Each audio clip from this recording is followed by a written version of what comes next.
children and yourself and hide out in the cellar. By now the fighting will be close at hand. Don't believe the church and stay in everything they tell you. Believe in me, I'm with the high command.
Safe? Yeah, we all right. I got some anxiety, but we packing these bags and getting ready to go to the studio. If y'all can just pray for us, please.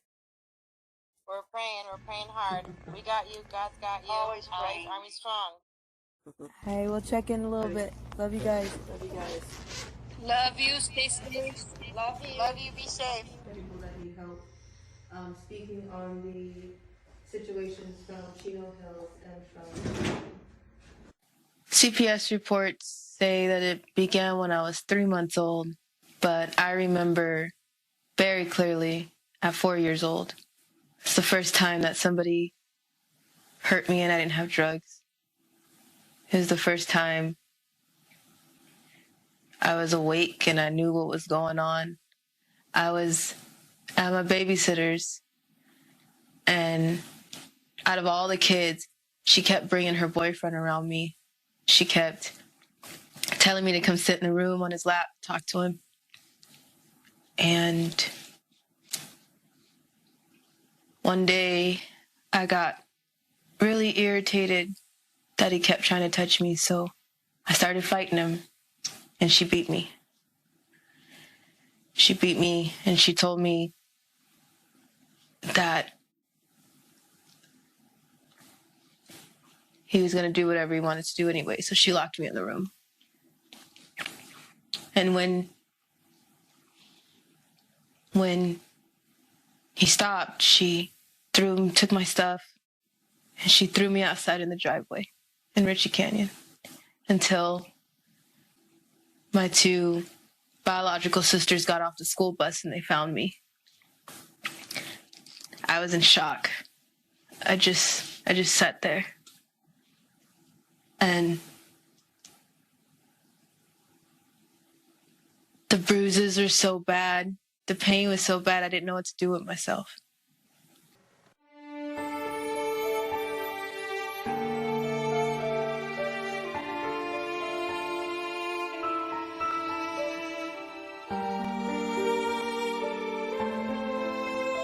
When I was 18 or 19 years old, I started trying to look for answers. I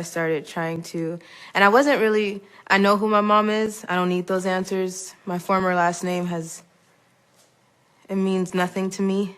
I don't want anything from it. I never have and I never will. I couldn't wait to get rid of the name.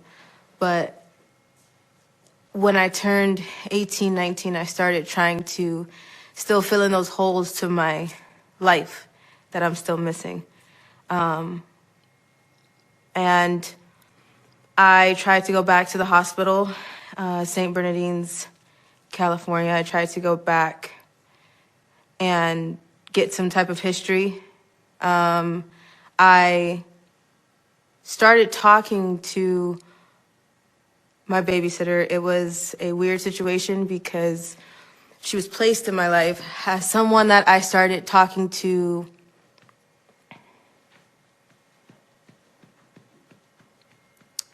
in a relationship type way. I didn't know who she was. I didn't remember her. Excellent. Hey, quit playing with yourself. Okay.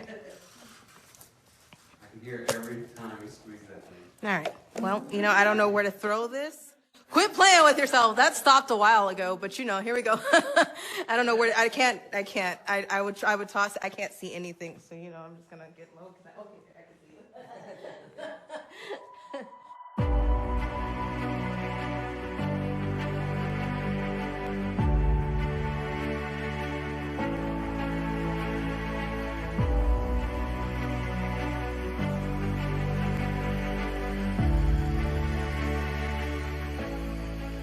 When I went over to her house, I eventually found out things started coming back. We talked, we fought, and she told me that I didn't understand what was going on, that there were many answers that I was missing, which already there's many holes to my story, to the things that I know myself.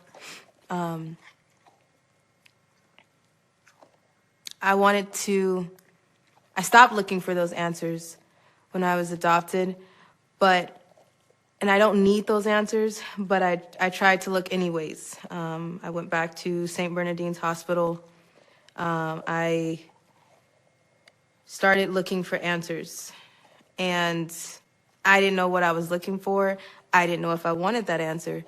I have my mom, and I know who my mother is. Shelly Carter, I know who my mother is, but I just wanted answers. And she kept telling me she would give them to me, and she lied once again.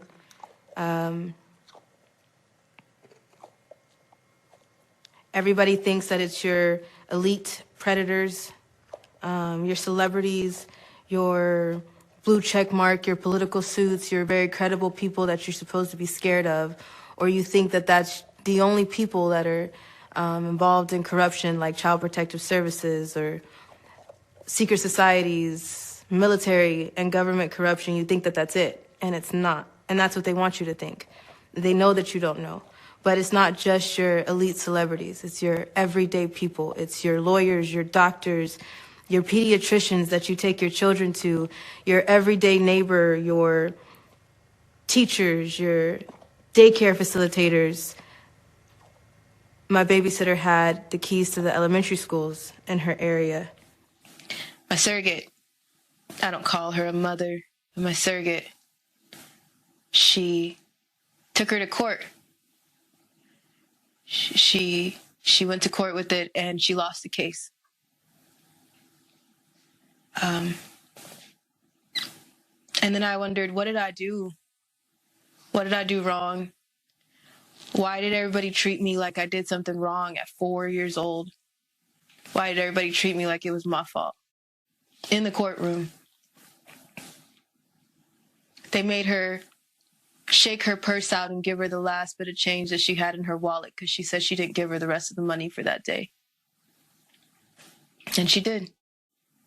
And then she took me home and beat me because she lost the case.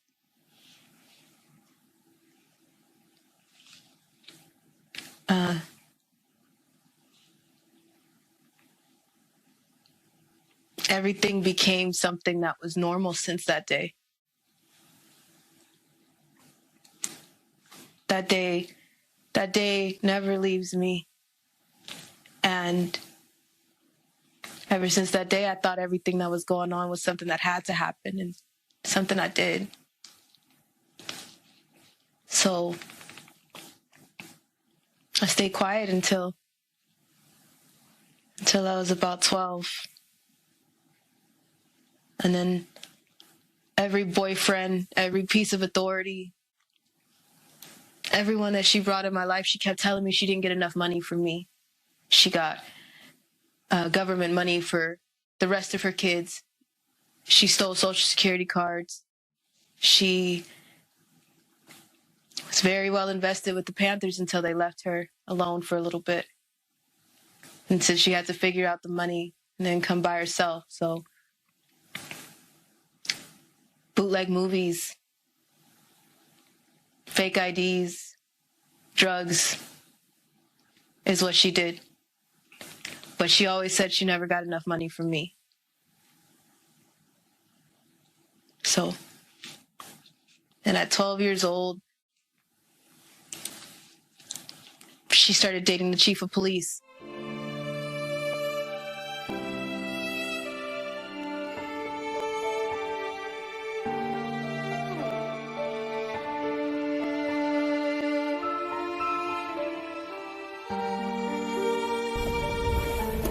Hi, my name is Allison Carter. I have a cop pulling me over. I just want to know that if he's ran my license plate, I just wanted to make sure. I just don't feel safe. I just wanted to make sure he ran my license plate. You just scared the fucking shit out of me. I'm not trying to do that. You were following me for a long time, I slowed my ass way down. We and you are. slowed your ass way down. You scared the fucking shit out of me. Calm down, right Mom. now. It's okay. He really scared us. He's been following us for a while.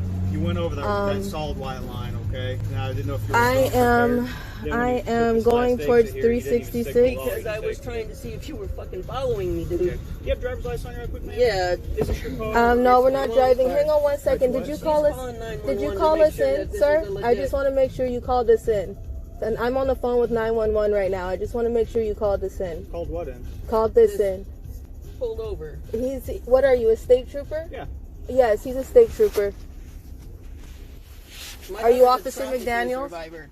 We get fucked with a lot. Are you so- Officer McDaniels? No. He's not Officer McDaniels, ma'am. Okay. We are on the road. We have had, I'm stepping out of my car with my hands up because I'm not sure. I'm just stepping out of my car with my hands up. My grandma's sitting here in the car. We have been pulled over once again. I have already called 911. Please screen record this video because it makes no sense.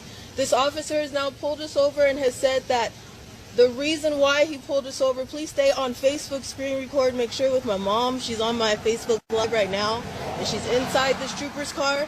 He has tailed us for over 10 or more minutes. We thought someone was following us, which he was.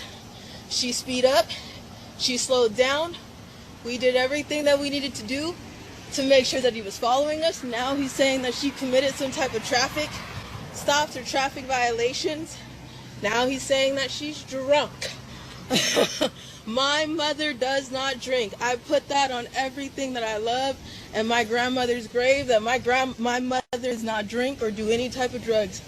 So he's going to run his test or say that he's on doing a sobriety test or whatever.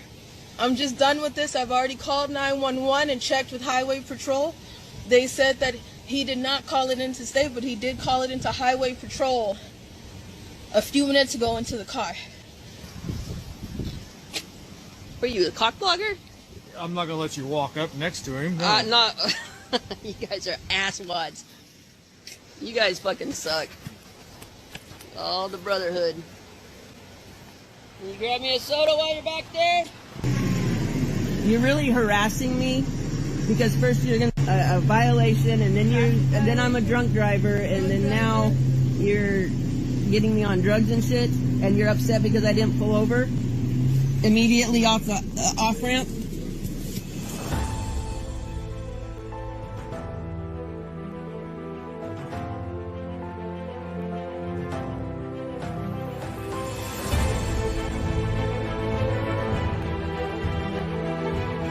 What do my notes have to do with the drug stop or an alcohol stop or anything else?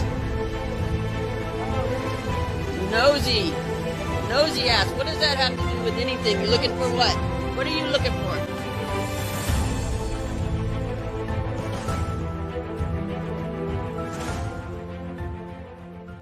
A lot of you saw the video where the police pulled us over the first time. It was late at night. We turned the live cameras on, and then you saw us get really belligerent with the police. They searched our car. They pulled everything out.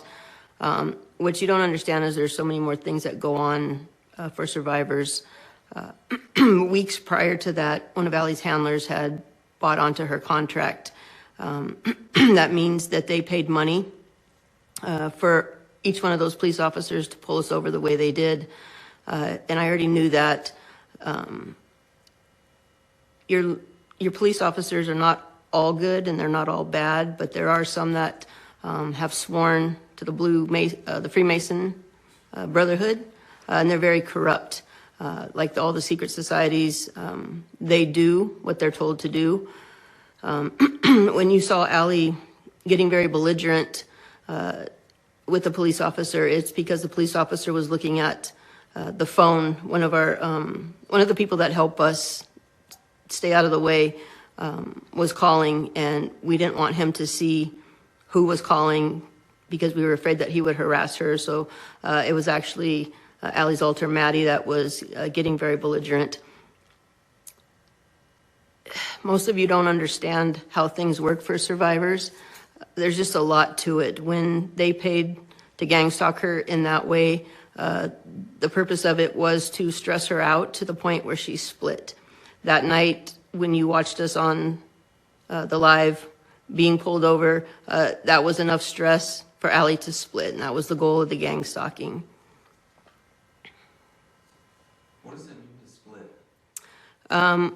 For survivors, for MK Ultra, they start splitting the psyche when they're infants, and it's called trauma-based mind control.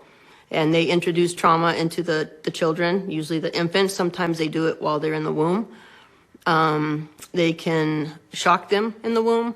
They can, there's survivors that I know that were raped as they were being born breech. They raped them half in the canal and half out of the canal to cause a split, to cause enough trauma for their blood pressure and their heartbeat to raise so high from the fear and from the pain that their psyche will split. They're looking for that split because they can program that part to be a slave. Your black slavery was more of a physical slavery. They were physically bound to where they were. They couldn't leave. They were physically in slavery. MK Ultra slavery is a slavery of your mind. You have no control over your mind anymore. Somebody else is able to control that. Somebody else is able to say codes, passwords, triggers, and pull up whichever altar they want to do whatever task they want. So it is the most evil form of slavery that you can imagine.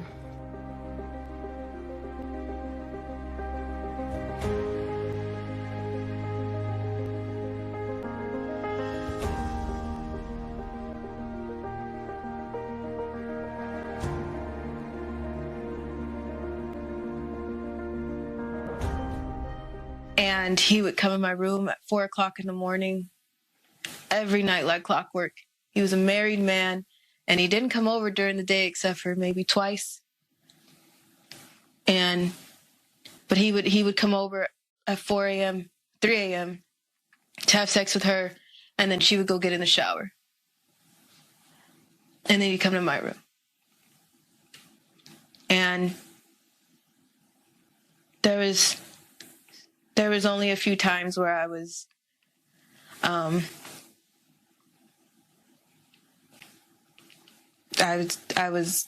raped in my own closet in Moreno Valley, California, off of Sagebrush Court, off of Nason Street, in the townhomes right across from the high school. It was too many times in my own closet, and I started to run. I had enough. And he would have his friends come pick me up, and they would take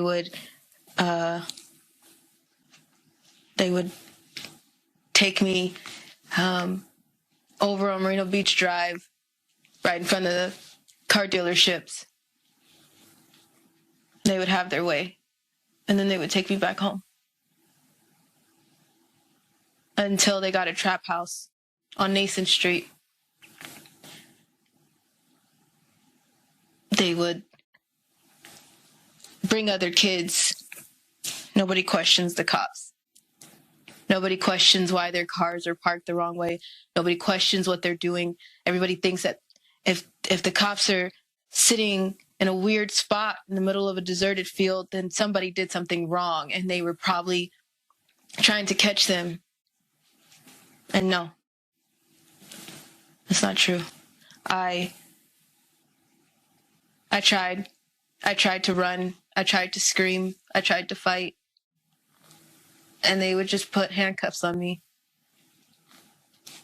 And then I had enough. I tried to kill myself.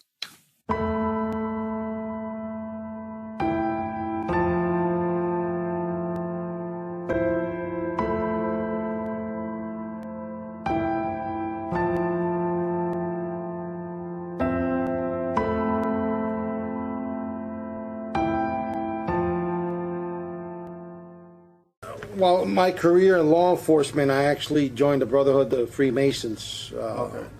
Yeah, how'd you get into that? How'd you get into that? Man, you know, a lot of cops are involved with that. Really? Oh yeah, yeah. It's a thing that I'm not saying you must do, but 95% of them do. One of my supervisors, he was a lieutenant. Pretty much came up to me and asked me, "Hey, you want to join a club?" And I'm like, "What kind of club is it?" You know what I mean? Right. Well, it's a Freemasons. I did my background, you know, on them and did my research. And yeah, sworn to secrecy. Yeah, you sworn never to divulge any information, but to always protect and help your fellow brother. That's it. But see, if you start exposing them, they'll go after you. They'll go after your family. They'll try to kill you because the government is part of it. It's not only civilians. The government is in cahoots with these people. Right, right.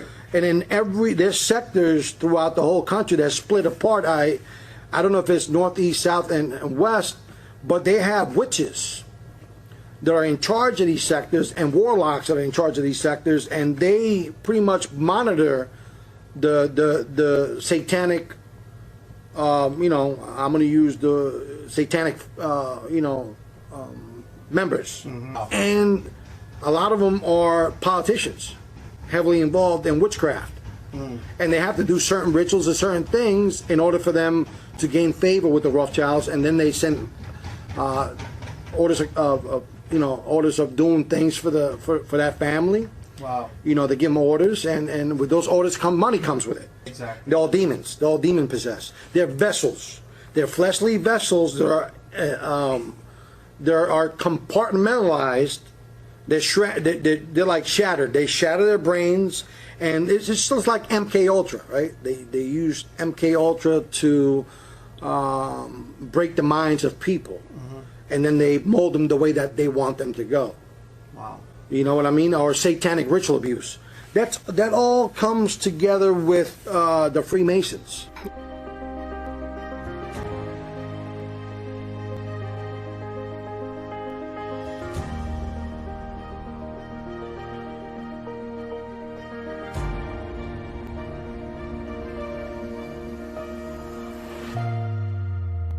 I want you guys to think about your mental hospitals. A lot of your horror movies are based around asylums, mental asylums.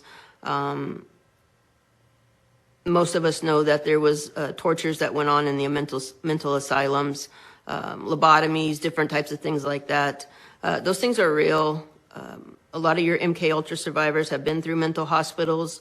A lot of them get put back into mental hospitals to reset their programming if it starts to break down. A lot of your survivors have been raped in mental hospitals. A lot of them have been put in dental type chairs for programming and resetting purposes.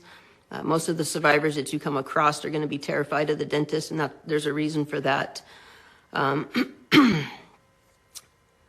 They use a lot of medications for programming as well. For instance, your CPS kids will all be on different types of medication.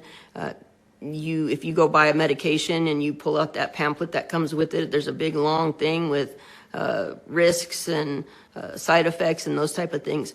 They have to test those medications on people, and they test them on the people that are in the mental hospitals. They test them on the children in CPS care because they can give them the medications and find out the side effects and use them for experiments. So there's so many layers of things that are being done.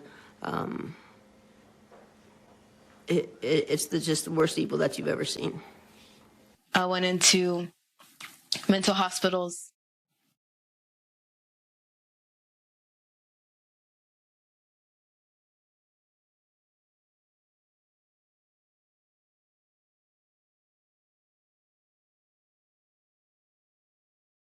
I was in solitary confinement because I fought back so hard, because I started seeing the corruptness in the mental hospitals, and that became my fault too. She was in the hospital when I was about 7 or 8 years old. I was going to Boniol Elementary in San Bernardino, California. I also went to Del Rosa Elementary in San Bernardino, California. But at the time that I was going to Boniol, she was put into Patton, the hospital for the criminally insane. I don't know why. And I don't remember. I remember some of it, but I don't remember a lot of it. But I had to go on visitation to Patton. Boniol Elementary sits on the same street, right next door, pretty much, to Patton Hospital. And I had to go visit her. And when I visited her, weird things happened. They would put me on a table and play that clown game with me. You know how you try to stab your hands and not miss with a knife? They would put me on a table and they would put food around me and they would stab at me. I remember that. I was 15 in the 10th grade.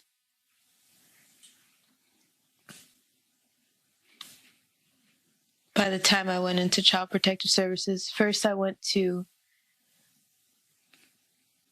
Riverside ETS and Chino Hills Mental Hospital. I was in Chino Hills for a month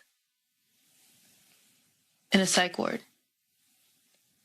The nurses there and the psych ward had a system, and they knew that everybody was on medication so they could get away with things like sexual abuse, pictures,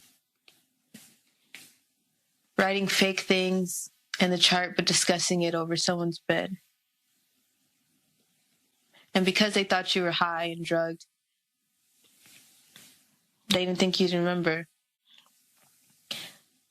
But I wasn't supposed to be on medication.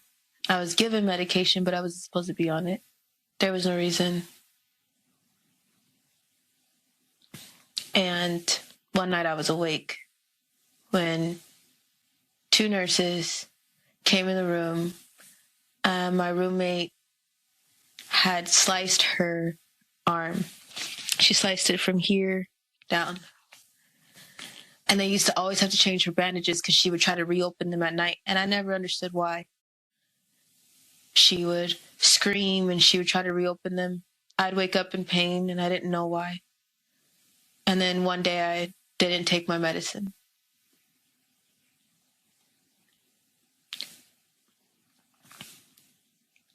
And the nurses came in our room and they were talking over our bed about changing the charts. About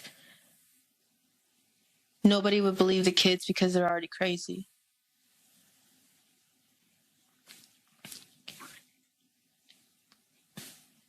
They took pictures after they took her clothes off. And when they came to my bed, I started fighting. They threw me in solitary confinement for a week.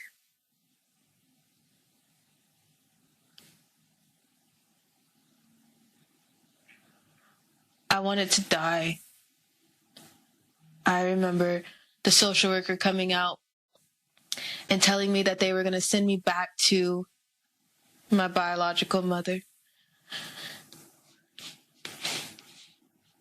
And I remember telling them that if whatever happens, just know that I'm coming back in a body bag. Because I know that somebody is going to get a hold of me, and nobody wanted me to tell the truth. So they put me in foster care.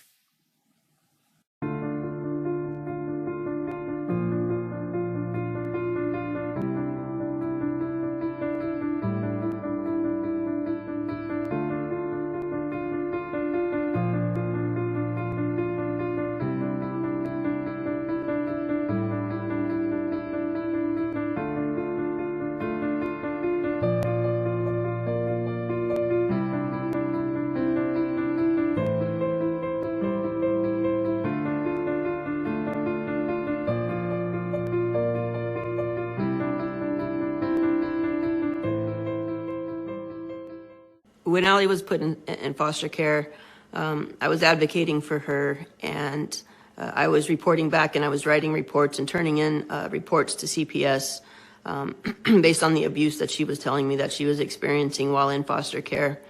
At first, they embraced me, and they were allowing me to have visitation with her. When I started making too many waves, they turned everything back on me. They filed a court order that said I was a predator to Allie, and they were telling me that I was not allowed to have contact with her because they were trying to silence things, and they were using that as a means to scare me. CPS was in charge of Allie at that time. She was their responsibility. If they filed a court order that I was a predator or was harming her, they should have pressed charges and they should have followed up on that, and they never did. Shortly after that, Allie went missing from CPS care. She was AWOL for over a year. After that year was up, they placed her with me. They said I was a good home and a good fit for her, and they allowed her to be placed in my home. Those are two opposite things in a very short time, but they do that to a lot of parents. That's a tactic they use to silence people, to keep control of the situation, to get people to look the other way. CPS is very corrupt, and it needs to be defunded. It's very evil what they do. They can remove children from any of your homes for any reason. It's irrelevant whether you're a good parent or a bad parent. If CPS wants to traffic your kid, they can come in and take your kid, and you really won't have a leg to stand on. CPS has no checks and balances. They don't have any oversight. The ombudsman of your state is supposed to be the checks and balances, but the ombudsman's usually corrupt as well. There's nobody that CPS answers to. They work with the Freemason Brotherhood police. When they come to your door, they can take your kid, and they'll usually bring the police with them to do it. They work with corrupt judges that are also Freemasons. When I was fighting for Allie when she was in CPS care, I went to the ombudsman for help. The ombudsman took our information. We met face to face in Riverside, California. when the ombudsman went back to Sacramento, where she was from, told me to message her within a week. I did message her within a week, and I didn't get a response. Shortly after that, I tried calling, and she had retired. That's just how things work in a corrupt system. A social worker from the county came out and opened a case for Allie. The social workers had changed a couple times while she was at the shelter. At one point, a new social worker came. In social work, they will dispatch somebody to come out and initially assess the kid and take the paperwork, take the report.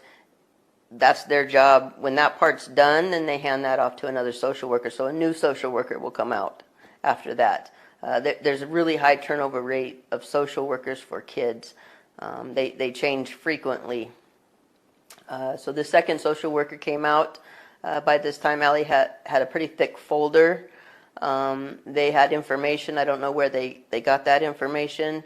But that social worker was very prejudiced toward Allie. She had not met Allie yet. She had not spoken to her once. But she told me, and she told the other social worker, the other counselor, that Allie was oppositional defiant, that she was a troubled child, and she already basically had an opinion made up of who Allie was. We went back and forth with CPS. When Allie left the runaway shelter, she was placed in a mental hospital. After that, she was placed in a foster home. There was a lot of abuse going on in the foster homes. At that time, I had a good rapport with the social workers because I was advocating for Allie. At one point, that changed. They got very irritated that I kept reporting problems and making waves and making reports because that was forcing them to move Allie to different homes. In a year's time, she was in 19 different homes and attended 19 different high schools. So it wasn't too long before the social workers were not really happy with me, where they were allowing me to have visits with her so I could take her for a soda, take her for an ice cream, whatever. They stopped that, and then they turned on me, said I was a predator, tried to they put it into a fake court order that I was not allowed to contact her.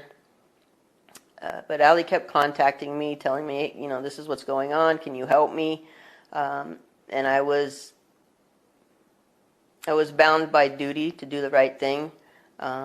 Even though I was being threatened by CPS, I chose to do the right thing.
first home, I thought everything was going to be fine. I lived in a home in Fontana, California. And I lived with a 16-year-old boy, a mom, and a baby that was no more than a year or two old. 2 foster sisters. And my 2 foster sisters ended up leaving. But one of them was having sex with the foster brother before she left. So when she left, I was the only one there. He started coming in my room. I called my mentor. I told her the truth. They moved me from that home. And from there, I lost count of how many foster homes and group homes I've been in. I went to 19 high schools in 1 year. Never stayed anywhere longer than 2 weeks. Never stayed anywhere longer than a month. My social workers knew what was happening, but instead of wanting to make an extra report or having to make an extra report, they just kept moving me. They wanted to collect the check because I was a high-risk kid. I was a high-risk kid for court. I was a high-risk kid for foster homes, and eventually I ended up in group homes. I went from level 5, which is basically like a foster home, to level 14, which is lockdown. You can't stand up or sit down without asking for permission. You can't go to the bathroom unless you ask for permission. You can't leave your room, and you have medicine that you have to take no matter what.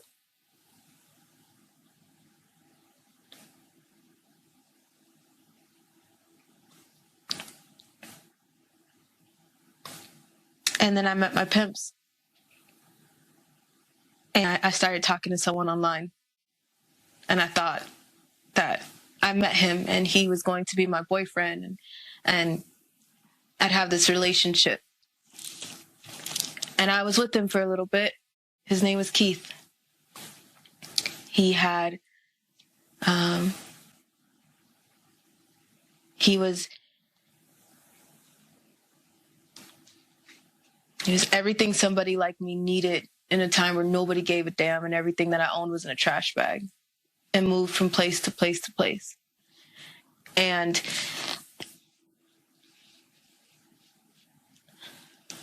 he made me fake IDs. We met at the Stringers Bar in San Bernardino, California.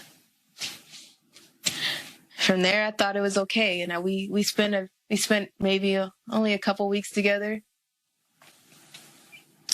before one day I got nosy and I went into his wallet because something wasn't sitting right. And I knew he made fake IDs and I just wanted to check what else was really going on. And I found too many IDs of different last names from Keith Karvatsky, Keith Turner, Keith Harrison. And he found me looking through his stuff and he beat the hell out of me. He cracked my ribs. He put me in the hospital. And he told me that you're mine now. You're my property. You don't tell anybody else. And I did it. I did what he said. And it went from little jobs in a car to elite jobs and elite parties, orgies that were with celebrities, the Getty Los Angeles Museum, traveling to the Buckingham Palace, military bases.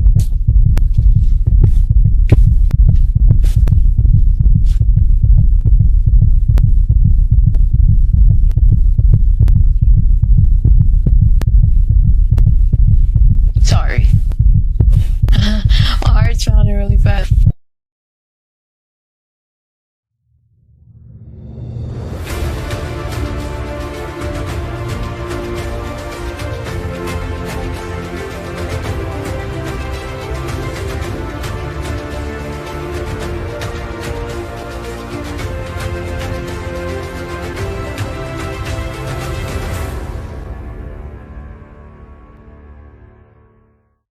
my last thing to say is Timothy Charles Homseth.